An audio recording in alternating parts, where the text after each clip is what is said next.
I apologize, guys, in advance if I sound awful, fighting off a cold, and today the voice was pretty much shot. However, I'm going to do my very best to give you guys a good video as the Toronto Maple Leafs, after that good second half against the Buffalo Sabres, go up there tonight against a very, and I mean very good Dallas Stars team who is one of the best home teams in the National Hockey League. And they beat them 5-3 tonight. And I feel like a lot of the times when the Leafs have played the Stars, we've seen, Scott Wedgwood in the net and stuff like that. Obviously, they don't have Scott Wedgwood. Is he hurt? Is he not there anymore? I don't know. I haven't kept up. No, it's Casey DeSmith is their backup right now. And the Leafs, well, they lit up Ottinger in the first two periods, and he got yanked. He did not play part of the third period. He had 4 goals on 12 shots, and that was it. The Leafs win at 5-3 over the Stars. They have now won their last 7 games against said Dallas Stars, which is odd because they're a very good team. And also, I believe Nick Robertson, I don't know if he was in every game, but I believe Jason Robertson is 0-5 against the Leafs. I don't know if Nick is 5-0 against his brother or something like that, but it's kind of crazy stuff. And it started out not great, right? Because former Leaf draft pick, kind of Sam Steele. He was the draft pick that was sent to the Anaheim Ducks in exchange for Frederik Andersen all those years ago. Obviously, he's not with Anaheim anymore, and he only has his 4th goal of the season. Yeah, he's okay, right? He's a 26-year-old. He's fine. But he comes down and he beats Joe Woll. And it's 1-0. 5 minutes into the game, not great. However, a minute after that, what was the talk in the last game? Domi getting off the schneid. Nick Robertson getting off the schneid. Some good positive signs from that new look line with them and Bobby McMahon. Well, you saw that line out there again tonight. And they were awesome. I mean, puck pursuit, awesome. Retrieving said pucks. And just hounding the opposition and making them pay. Like, let's talk about this. Max Domi, right? Riley had an assist. I mean, I don't know how that happened, but regardless, maybe Riley came up and attacked the defender as well, the forward, whatever. But then Max Domi gets in there, gets the loose puck in the neutral zone, and gets in the offensive zone. And we're all thinking, right? Everybody's thinking he's going to pass it. He's going to pass it. Wrong. He roofs it, high blocker on Jake Ottinger. A beautiful shot, and we all know him and Marner have great freaking shots, but my God, they pass so much. And the Leafs have tied the game a minute later. It's 1-1. Domi from Riley at 6:13, and just like that, we've gone back and forth. Now, as the period goes along, they get a couple power plays. Joe Woll makes some good stops, and the period ends, and the Leafs get outshot 16-4, yet somehow it's 1-1. Joe Woll did an outstanding job. Second period, 22 seconds in. I didn't like the goal from Joe. I thought it was a great shot from Dadonov, but regardless, you don't want to be beaten high short side, right? But it was a nice little move to get to the outside, and roofs it short side on Joe Woll. 22 seconds into the second period, and you're down 2-1. However, 4 minutes after that, after Joe Woll has had to make a couple really good saves, on the breakaway, I can't remember who it was he stopped, but beautiful stop there. And then, the new look line of Matthews, Marner, and Willie Nylander, well, they come down on like a... Matthews has the puck. Let me put it this way. He's got the puck, and both Stars that you can see in the camera frame are all eyes on Matthews. Meanwhile, Nylander is going in behind those guys on the rush. And Matthews fires a beautiful sauce right in between the fellas. They don't get the puck. Nylander comes down on a short little break, and he roofs it. It was a high glove. It was high glove on Jake Ottinger, and just like that, the Leafs have tied the game again. But then Amir was it 17 seconds? 16? I can't do math. 16 seconds after that, Nicky Robertson. Now let's talk about it, right? He blocks a shot in his own end, and it gets out into the neutral zone, and Max Domi gets it to Nick Robertson on the rush. I don't know if it was the shot blind, was the shot was blocked. He ends up finding the loose puck and spins, fires, and beats Shea Cottinger 5-hole. I mean, I didn't think it was a great goal because 5-hole is not great, but who cares? Robertson scored in back-to-back games. Domi scored in back-to-back games. And more importantly, the Leafs have the lead. It's now 3-2. That goal's at 5:31, unassisted by Nick Robertson. And you're leading 3-2. 6 minutes later, that line continues to buzz.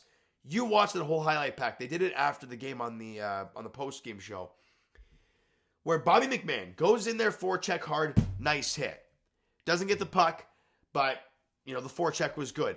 They get it to the guy along the boards. Nick Robertson goes flying in, gets the hit, doesn't turn the puck over. They get the puck just outside the blue line, but because of all this pressure, it gets turned back over.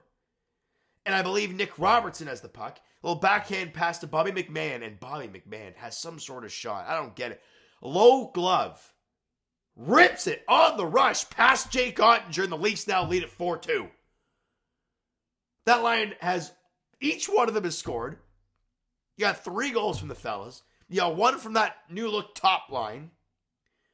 And that Tavares, Nyes, and Pacioretty line was heavy all game long. Pacioretty, oh my God, just obliterating a guy in the first period. Probably should have been a boarding call. But it is what it is, right? I mean, what are the power plays in this game anyways? You have 4-1 in favor of Dallas. And I don't know about you guys, and I tweeted it out as well to Sam McKee because they love ref talk. I swear there were so many times in this game. Now, there were a couple calls that were missed. The Connor Timmins crash, I don't know what the hell he was doing tonight. Both first period penalties were him. They were almost back to each other, so it was quite ugly. And there was another one, but it felt like every moment. It's like a guy's laying on the ice like, hey, looking for a call. And I'm like, oh my God, what are we doing here? Like, can we just play hockey here, guys? You're already 4-1 in power plays. Or what are we talking about here? So they really didn't get any more the rest of the way. In the third period, they pull the goal. Actually, shots on goal in the second period were 9-8 in favor of Dallas, but Leafs outscored them 3-1. Doesn't matter the shots on goal, guys. It's what goes in the back of the freaking net. Haven't we learned that already? All right. End of the third period, they're obviously going to pressure, down 2 goals, but the Leafs did a pretty good job. I thought for most of the period, it was pretty even. Then obviously they go 6-on-5 with like 3 minutes left. Former Leaf Colin Blackwell scores, and you were thinking, okay, it's now 4-3. But then an incredible play by John Tavares. Got a diving play at the blue line to knock the puck out, get it to Willie Nylander, who gets body position on the breakaway, and he buries it into the empty cage for his 20th goal of the year, second of the night. Tavares with the lone assist at 18-17. That was what, 30... I'm not going to even try. 30-odd seconds after the Blackwell goal, so that sealed the deal. Leafs win it 5-3. They win the faceoff dot 34-30. Special teams-wise, they didn't score on their 1 power play, but they killed all 4 Stars power plays. And let me check the Dallas Stars power play. I haven't looked at them yet, but it's 22nd in the league. Not great, but you did your job if you're the Leafs. Great stuff there. And seeing David Camp back there, guys, I understand he doesn't score a freaking goal, and I understand that. And I'd love for him to have some sort of offensive punch, but he just doesn't. But watching him out there in the penalty kill tonight, it was refreshing. It was really, really refreshing. He was great. Obviously, your best penalty killer is your goaltender, and Joe Woll was outstanding tonight. 3 goals on a matter of 40 shots. A save percentage of .925.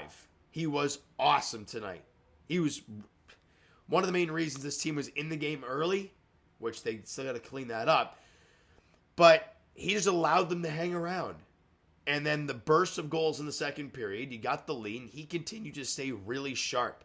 He made that incredible save. It was on Miro Heiskanen in the third period, coming across with the glove. Oh, he was outstanding.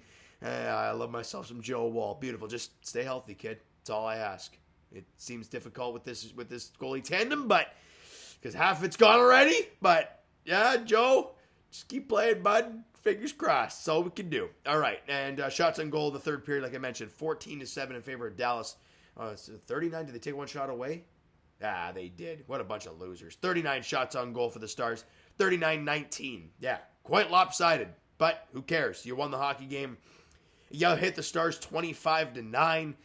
I said that they played a heavy game, and sure, the shots on goal were, quite of a big margin, but hey, did a job, and you love to see it. Nylander with 2 goals in the game. Nick Robertson, a goal and assist, a +3. Bobby McMahon, a goal, +3. Max Domi, a goal, +3. They were awesome tonight. However, Nylander, Marner, Matthews, as much as they got 2 goals tonight, right? Nylander with the empty netter, Matthews had an assist, Marner had an assist. They were both -2s.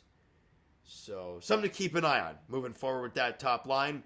See what I don't know if they want to move things around, but we'll see what ends up happening there. Other guys with assists today, Tavares and Riley all had assists in this game as well. And like I said, the Leafs win this game 5-3, improve the record to 20-10-2 on the season, and they've won 2 in a row. So good stuff there. On to the next one, and that is, drumroll please, Friday on the front night of a back-to-back as they are in Buffalo taking the Sabres at 7 p.m. Put it to you guys this way. I'll be going down to Pennsylvania to watch the Penn State Nittany Lions playing the college football playoff game, which I'm freaking excited for.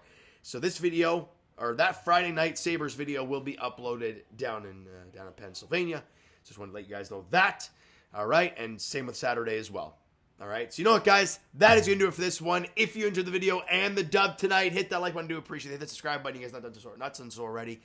Comment down below your thoughts on the video, thoughts on the game, what you like, what you not like from today's game for the Toronto Maple Leafs. Twitter, Discord, Instagram, TikTok, all that stuff is down below. So follow up there if you haven't done so already, and I will talk to you guys Raptors edition tomorrow, right? Yes, as they host the Brooklyn Nets at Scotiabank Arena, 7:30 tip-off there. Scotty Barnes is questionable. We'll see what happens. The Raptors are actually 4.5-point favorites. Okay, whatever. And as for the Toronto Maple Leafs, talk about a front night of a back-to-back on Friday in Buffalo against the Sabres at 7 p.m. Thank you so much for listening and watching. I hope you enjoyed the video and the dub tonight. Talk to you guys then.